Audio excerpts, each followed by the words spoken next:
hingan. Aga see pole elu, see on harjumus.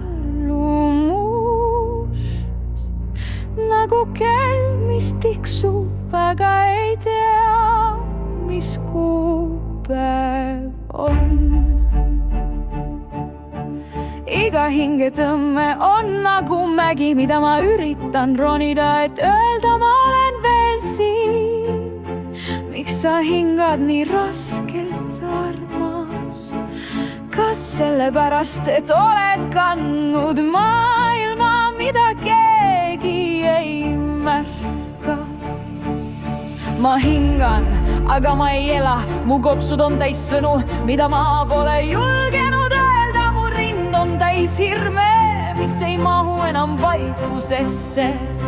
Ma hoian hinge kinni inimestega, kelle juures ma ei tohi olla see, kes ma olen. Aga sa oled väsinud, mitte nõrk. Sa oled väsinud olemast tugev, kui keegi ei küsi, kas sa tahaksid hoopis puhata.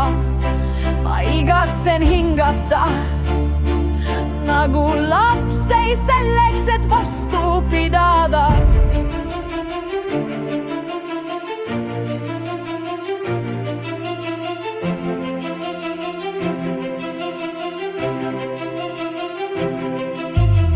Vaid et tunda rõõmu, mäletad neid aegu, kui iga sissehingamine tundus olevat avastus, kui õhk polnud raskus, vaid kingitus.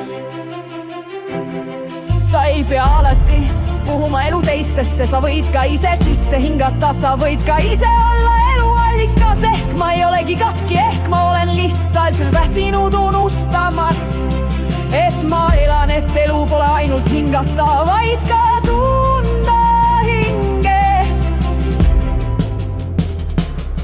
Ma hakkan õppima uuesti hingama, mitte kohustuseks, mitte ellujäämiseks, vaid armastuseks. Iga hingetõmme võib olla